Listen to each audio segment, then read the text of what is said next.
Vous avez transposé cette situation à votre vie personnelle au-delà de votre métier de journaliste parce que vous vous êtes dit ça peut m'arriver, ça peut arriver à mon gamin? Mais c'est le réflexe de beaucoup de personnes qui nous regardent ce matin.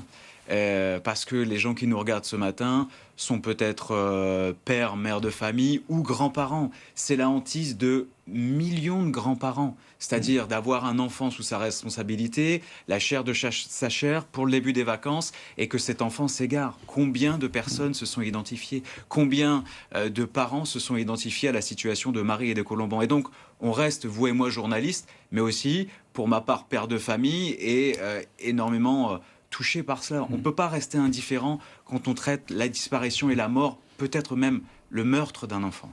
On ne peut pas rester indifférent non plus devant ces images, celle d'Émile Soleil qui regarde cette photo, porte bien son nom.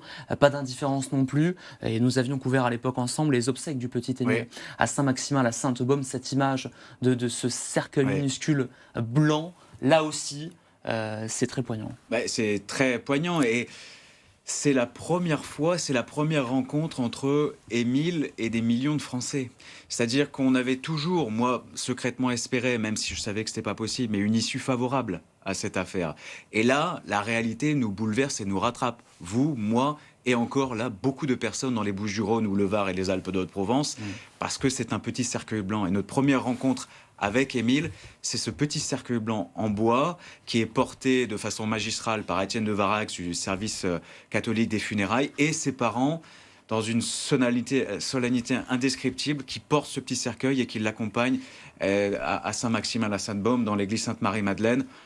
Waouh, j'en ai encore de l'émotion dans la voix parce qu'on ne peut pas sortir indifférent de cela. Voilà.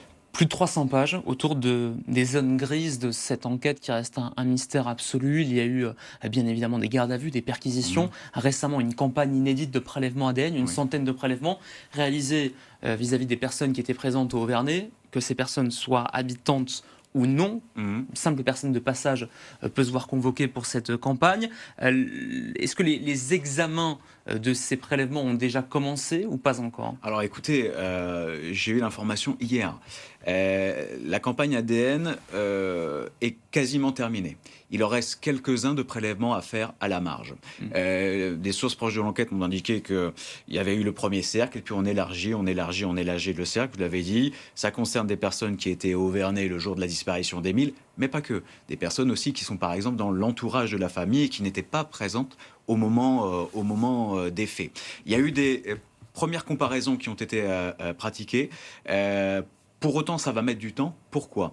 Parce qu'il faut maintenant comparer les ADN prélevés à des ADN mélangés qui ont été retrouvés à la fois sur les restes de l'enfant et aussi sur des courriers anonymes. Et donc, c'est beaucoup plus long de faire matcher ou de comparer des ADN qui sont mélangés, c'est une technique bien spécifique, que des ADN sains et propres, j'ai envie de dire. Donc, ça va encore mettre du temps. Surtout qu'on est sur une scène de crime qui n'est pas vraiment une scène, Voilà. elle est comment dirais-je, variée. Il y a ce corps retrouvé par une randonneuse dans un bois.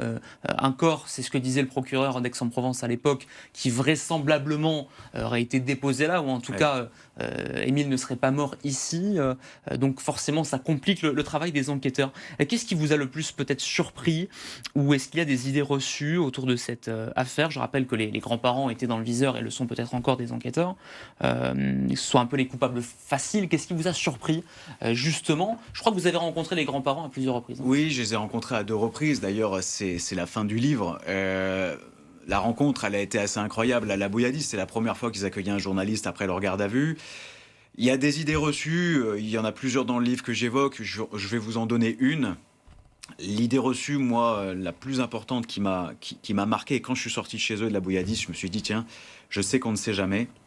Ce sont les enfants. Il y avait 3 de leurs enfants qui étaient là. Et moi, ce que j'avais dit, ce que j'avais écrit, ce que j'avais lu, ce que j'avais entendu, j'imaginais des enfants repliés sur eux-mêmes, qui avaient peut-être la crainte de parler à quelqu'un qui n'était pas dans leur environnement familial.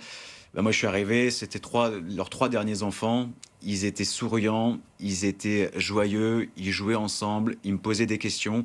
Et là, je me suis dit, mince, je m'attendais à voir ces enfants qui font l'école à la maison, peut-être un peu sectaires. Il y a tellement de choses qui ont été dites sur leur soi-disant sectarisme religieux.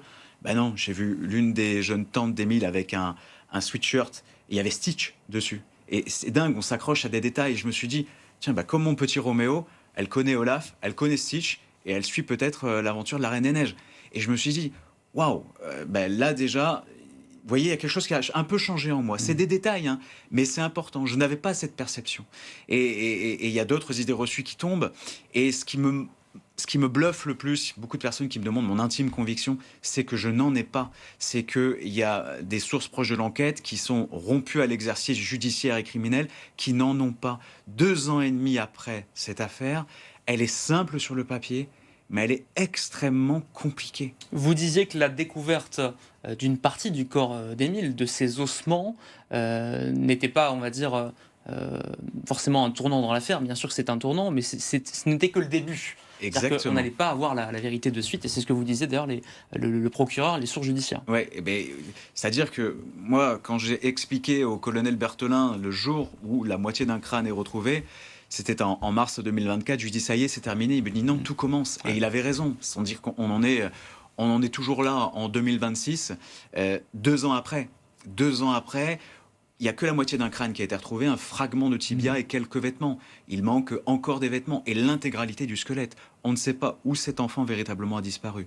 On ne sait pas où il a été tué, où il a été stocké. Le seul endroit qu'on connaît véritablement aujourd'hui, c'est cette clairière à 1,5 km du Haut-Vernay, où la moitié d'un crâne a été retrouvée.